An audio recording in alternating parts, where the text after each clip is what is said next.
Good evening everyone, welcome to knowledge account. আজকে তোমাদের PSC GK booster class number 38 তোমার এটা প্রিমিয়ার হবে। তোমরা সবাই লাইভে পার্টিসিপেট করতে পারবে কমেন্ট বক্সে। তো আজকেও আমরা 40টা প্রশ্ন দেখব, একটু অ্যাডভান্স কোয়েশ্চেনগুলো রয়েছে, আর তার সাথে সাথে তোমরা অনেক স্ট্যাটিক জিকে, আরও এক্সট্রা অনেক জিকে বলবো। খাতা পেন নিয়ে সবাই একটুখানি ক্লাসটা করতে বসো, ঠিক আছে? তো আজকে তোমাদের ইন্ডিয়ান হিস্ট্রির স্ট্যাটিক জিকে একটা প্রোভাইড করেছি। আজকে থেকে স্টার্ট হচ্ছে ইন্ডিয়ান হিস্ট্রি স্ট্যাটিক জিকে আমাদের সেকেন্ড চ্যানেল কেএ স্টাডিতে। আর অরিজিন অফ মিউজিক্যাল ইনস্ট্রুমেন্টস এটা তোমাদের আজকে সকালবেলা হয়েছে। 1:30টার সময় ম্যাথের প্র্যাকটিস ক্লাস, আর 11টার সময় তোমাদের আজকে ডাব্লিউবিপি কেপি ইংলিশ ক্লাসও হয়েছে। 6টার সময় ডাব্লিউবিপি জিকে মক টেস্টের ক্লাসও হয়েছে। 7টার সময় আজকে তোমাদের এই পিএসসি জিকে বুস্টার ক্লাসটা। ওকে, তো চলো কন্টিনিউ করবো। যারা যারা অলরেডি জয়েন করেছো একটু বন্ধুদের সাথে চটপট সেশনটা শেয়ার করে দাও এবং কমেন্ট বক্সে তোমরা উত্তর করতে থাকো। ফার্স্ট কোয়েশ্চেন, অশোক কার কাছ থেকে বৌদ্ধ ধর্মে দীক্ষা নেন? যারা লাইভে রয়েছো অ্যান্সার করার চেষ্টা করো। অশোক কার কাছ থেকে বৌদ্ধ ধর্মে দীক্ষা নেন? কি হবে? উপগুপ্ত। 268 খ্রিস্টপূর্বাব্দে অশোকের রাজ্যাভিষেক হয়েছিল। 260 খ্রিস্টপূর্বাব্দে তিনি কলিঙ্গের সাথে যুদ্ধ করেন। কলিঙ্গ ছিল বর্তমান উড়িষ্যার একটা স্বাধীন সামন্ত রাজ্য। আর দয়া নদী, এই দয়া নদীর তীরেই ধৌলি পাহাড়ে কলিঙ্গ যুদ্ধ সংগঠিত হয়েছিল। তারপরে তিস্তা আর ডিহং নদীর মাঝে যে হিমালয়ের অংশ রয়েছে সেটা কি নামে পরিচিত? তিস্তা ও ডিহং নদীর মাঝে যে হিমালয়ের অংশ রয়েছে সেটা আসাম নামে পরিচিত। দেখো, পাঞ্জাব হিমালয়টা রয়েছে সিন্ধু আর শতদ্রুর মধ্যবর্তী স্থানে। কুমায়ুন হিমালয় রয়েছে শতদ্রু আর কালী নদীর মধ্যবর্তী স্থানে। নেপাল হিমালয় রয়েছে কালী আর তিস্তা নদীর মধ্যবর্তী স্থানে। আর আসাম হিমালয় তিস্তা আর ডিহং নদীর মধ্যবর্তী স্থানে। তারপরে রাজ্য তালিকাভুক্ত বিষয়ে পার্লামেন্ট আইন প্রণয়ন করতে পারে। কি হবে এখানে কারেক্ট অপশনটা? একদম প্রথমে জাতীয় স্বার্থে, অপশন এ, রাজ্য তালিকাভুক্ত বিষয়ে পার্লামেন্ট আইন প্রণয়ন করতে পারে জাতীয় স্বার্থে। 249 নম্বর অনুচ্ছেদ অনুসারে জাতীয় স্বার্থে রাজ্যসভা তার উপস্থিত এবং ভোটদানের 2/3 সংখ্যাগরিষ্ঠ সদস্যের দ্বারা একটা প্রস্তাব পাশ করলে সংসদ রাজ্য তালিকায় থাকা বিষয়গুলোর উপরে আইন প্রণয়ন করতে পারে। তারপরে হিন্দু মহাসভা কোথায় প্রতিষ্ঠিত হয়?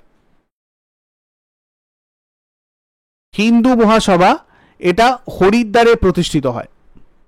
1915 সালে মদন মোহন মালব্য হরিদ্বারে কুম্ভ মেলায় হিন্দু মহাসভা প্রতিষ্ঠা করেন। এটা 1925 সালে নাগপুরে কে বি হেগেওয়ার দ্বারা প্রতিষ্ঠিত রাষ্ট্রীয় স্বয়ংসেবক সংঘের সাথে সরাসরি যুক্ত ছিল। 1915 সালে হরিদ্বারে হিন্দু মহাসভার প্রথম সম্মেলনটা আয়োজিত হয়েছিল। নেক্সট কোয়েশ্চেনে যাবার আগে সবাইকে বলে দিই, তোমরা আমাদের মান্থলি বা ইয়ারলি কারেন্ট অ্যাফেয়ার্স বা আদার জিকের পিডিএফগুলো যদি কালেক্ট করতে চাও, ডেসক্রিপশন বক্সে গিয়ে দেখো, ওখানে তোমাদের পিডিএফের লিঙ্ক রয়েছে। ওখান থেকে তোমরা সমস্ত পিডিএফ কালেক্ট করতে পারবে। যদি কোথাও অসুবিধা হয় এই নাম্বারে যোগাযোগ করো।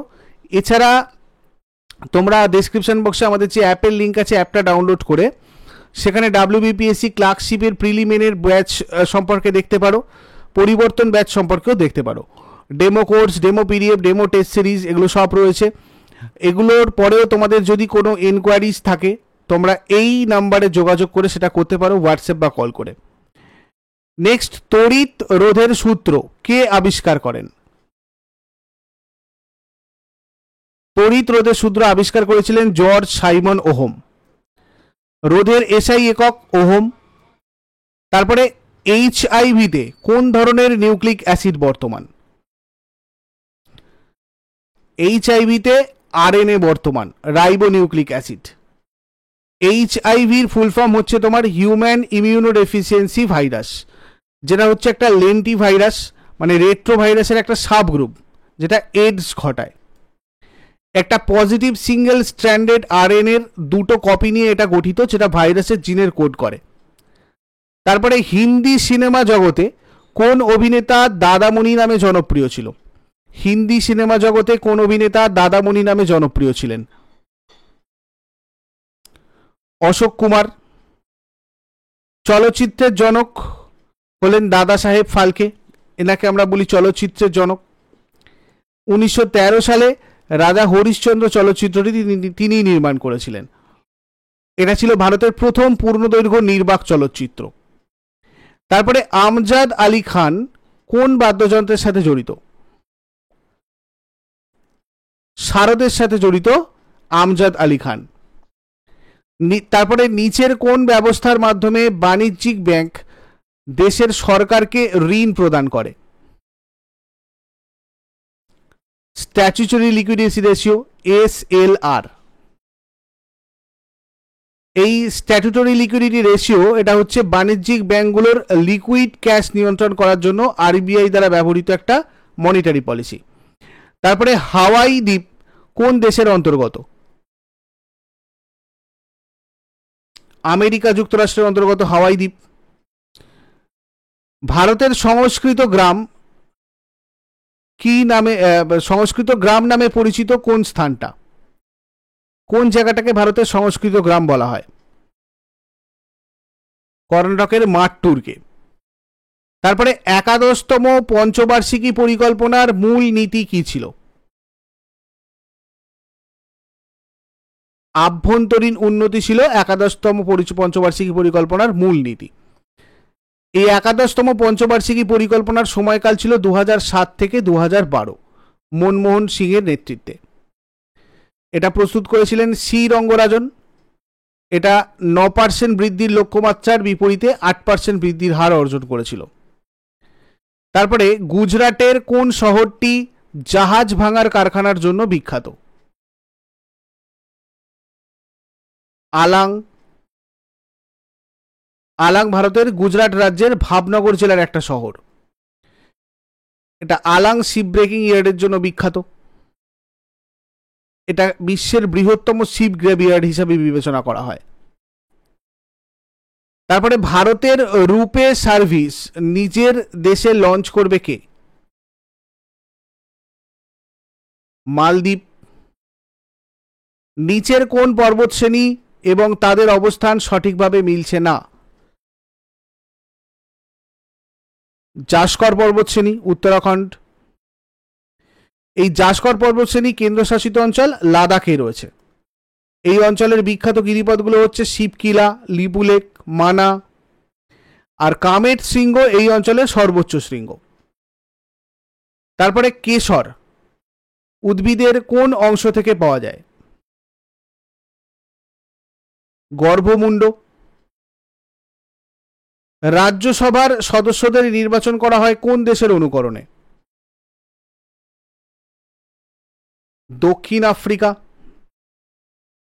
দক্ষিণ আফ্রিকার সংবিধান থেকে সংবিধান সংশোধনের পদ্ধতিটাও গৃহীত হয়েছে। তারপরে নিম্নলিখিত কোন অঙ্গে গ্লাইকোজেন রূপে কার্বোহাইড্রেট সঞ্চিত থাকে? যকৃৎ। মানবদেহে রক্তের গ্লুকোজের মাত্রা নিয়ন্ত্রণে সাহায্য করার জন্য মানবদেহে প্রধানত যকৃৎ গ্লাইকোজেন সঞ্চয় ব্যবহার করে। মানবদেহ প্রাথমিকভাবে গ্লুকাগন এবং ইনসুলিন হরমোন দিয়ে রক্তের গ্লুকোজকে নিয়ন্ত্রণ করে। তারপরে কিরু জলবিদ্যুৎ প্রকল্পটি কোথায় অবস্থিত? কিরু জলবিদ্যুৎ প্রকল্প এটা রয়েছে কোথায়? জম্মু ও কাশ্মীরে। Kiru hydraulic power project Jammu ও কাশ্মীরের দোহা জেলায় চেনাব নদীর ওপর অবস্থিত। তারপরে নিচের কোনটি রামেশ্বরম দ্বীপকে ভারতীয় মূল ভূখণ্ড থেকে পৃথক করেছে? পাম্বান চ্যানেল। তামিলনাড়ুর রামেশ্বরম দ্বীপ পাম্বান চ্যানেল দ্বারা ভারতের মূল ভূখণ্ড থেকে বিচ্ছিন্ন। এই চ্যানেলের উপর পাম্বান ব্রিজ নামের একটা 2.3 কিলোমিটার দীর্ঘ সেতু দ্বীপটাকে মূল ভূখণ্ডের সাথে সংযুক্ত করেছে। তারপরে ডাফলা এবং ল্যাম্পো উপজাতি কোন রাজ্যে পাওয়া যায়? অরুণাচল প্রদেশ। বিহারের দ্বিতীয় সরকারি ভাষার নাম কি? উর্দু। তাওয়াং মনেস্ট্রি ভারতের কোন রাজ্যে অবস্থিত? অরুণাচল প্রদেশ। লাক্ষাদ্বীপ কতগুলো দ্বীপ নিয়ে গঠিত? 36টি দ্বীপ নিয়ে লাক্ষাদ্বীপ গঠিত। আর্যভট্ট পুরস্কার কোন ক্ষেত্রে দেওয়া হয়? মহাকাশবিদ্যা। নিচের উপজাতি এবং রাজ্য বা কেন্দ্রশাসিত অঞ্চলের মধ্যে কোনটি সঠিকভাবে মেলে না? জারোয়া, লাক্ষাদ্বীপ, কেননা জারোয়া আন্দামানের। জারোয়া উপজাতি দক্ষিণ আন্দামান আর মধ্য আন্দামান দ্বীপপুঞ্জে বাস করে। তারপরে ন্যাশনাল স্কুল অফ ড্রামা কোন সালে প্রতিষ্ঠিত হয়? 1959। এটা একটা থিয়েটার প্রশিক্ষণ প্রতিষ্ঠান। 1959 সালে সঙ্গীত নাটক একাডেমি এর একটি উপাদান ইউনিট হিসাবে এটা প্রতিষ্ঠিত হয়েছিল। এটাকে সম্পূর্ণরূপে ভারত সরকারের সংস্কৃতি মন্ত্রক দ্বারা অর্থায়ন করা হয়। তারপরে লোকসভার মহাসচিব হলেন সচিবালয়ের প্রধান এবং স্পিকার কর্তৃক নিযুক্ত। ইনি লোকসভার স্পিকার দ্বারা নিযুক্ত হন। সেক্রেটারি জেনারেল বা মহাসচিব পদটা ভারত সরকারের ক্যাবিনেট সেক্রেটারি পদের সমতুল্য। তারপরে ঐতিহ্যবাহী লোকনৃত্য গোটিপুয়া কোন রাজ্যের অন্তর্গত? ওড়িশা। জকি কোন খেলার সাথে যুক্ত? ঘোড়দৌড়। কোন বছর কংগ্রেস মৌলিক অধিকার এবং জাতীয় অর্থনীতির বিষয়ে প্রস্তাব গ্রহণ করে? 1931 খ্রিস্টাব্দে। 1931 সালে করাচি অধিবেশনে ভারতীয় জাতীয় কংগ্রেস কর্তৃক করাচি প্রস্তাব পাশ হয়। সর্দার বল্লভভাই প্যাটেল এই অধিবেশনের সভাপতি ছিলেন। ওই অধিবেশনে মৌলিক অধিকার আর জাতীয় অর্থনৈতিক নীতি সংক্রান্ত রেজলিউশন পাশ হয়েছিল। তারপরে ইউরোপের ককপিট কোন দেশকে বলা হয়? বেলজিয়ামকে বলা হয় ইউরোপের ককপিট। বেলজিয়ামকে ইউরোপের ককপিট বলে। এটা অন্য যে কোনো দেশের চেয়ে বেশি ইউরোপীয় যুদ্ধের স্থান রয়েছে, মানে এই বেলজিয়ামে। যেমন ধরো তোমার হচ্ছে অডেন, তারপরে তোমার রামিলিস, লিগনি, কোয়ার্টারে ব্রাস, ওয়াটারলু, এই ধরনের সমস্ত যুদ্ধের স্থান হচ্ছে এই জায়গাটা। সেই জন্য এটাকে বলা হয় ইউরোপের ককপিট। বেলজিয়ামের ওয়াটারলু আর নেপোলিয়ন বোনাপার্টের শেষ যুদ্ধ ওয়াটারলু যুদ্ধের যুদ্ধক্ষেত্র, এটাও মনে রাখতে হবে আমাদের। কোনো দুটি বস্তুর মধ্যে তাদের ভরের কারণে সৃষ্টি হওয়া আকর্ষণ বলকে কি বলে? মহাকর্ষ বল। মহাকর্ষীয় বল যে কোনো দুটো বস্তুর মধ্যে তাদের ভরের ফলে সৃষ্ট আকর্ষণের শক্তি। এটা একটা সার্বজনীন শক্তি এবং মহাবিশ্বের প্রতিটা বস্তু অন্য কোনো বস্তুর প্রতি মহাকর্ষীয় বল রয়েছে এরকম। আমরা অলরেডি এগুলো জানি। নিউটনের যে ইয়ে আছে আমাদের, যে কোনো দুটো মহাবিশ্বের যে কোনো দুটো বস্তু পরস্পরকে আকর্ষণ করে আর কি। ঠিক আছে, তো নিচের কোনটি ভারতের সংবিধানের মৌলিক অধিকার নয়? ভারতের সংবিধানের মৌলিক অধিকার নয় কোনটা? সমান কাজের জন্য সমান বেতন। ভারতীয় সংবিধানের পার্ট 4-এ 39D অনুচ্ছেদে সমান কাজের জন্য সমান বেতন এই বিষয়টা অন্তর্ভুক্ত করা হয়েছে। এটা একটা নির্দেশমূলক নীতি। তারপরে নিচের কোন গিরিপথটি জওহর টানেল নামেও পরিচিত? বানিহাল গিরিপথ। জওহর টানেল বা বানিহাল টানেল জম্মু কাশ্মীরে রয়েছে। এটা বানিহাল এবং কাজিগুন্ডের মধ্যে NH-44-এ রয়েছে। নিচের কোন নদীটি বঙ্গোপসাগরে মিলিত হয়নি? তাপ্তি বঙ্গোপসাগরে মিলিত হয়নি। মধ্যপ্রদেশের সাতপুরা পর্বতশ্রেণীতে এটা উৎপন্ন হয়ে খাম্বাত উপসাগরে মিলিত হয়েছে, মধ্যপ্রদেশ, মহারাষ্ট্র আর গুজরাটের মধ্যে দিয়ে গিয়ে। তারপরে আনলফুল অ্যাক্টিভিটিস প্রিভেনশন অ্যাক্টের উদ্দেশ্য কি? বেআইনি কার্যকলাপ দমন। আনলফুল অ্যাক্টিভিটিস প্রিভেনশন অ্যাক্ট 1967 সালে পাশ করা হয়েছিল। 2019 সালের সংশোধনীর দ্বারা সন্ত্রাসবাদ দমনের প্রক্রিয়াগুলিও এতে যুক্ত করা হয়েছে। দময়ন্তী শীর্ষক চিত্রটি কোন বিখ্যাত শিল্পীর সৃষ্টি? রাজা রবি বর্মা। ফুটবল খেলায় গোলপোস্টের উচ্চতা কত?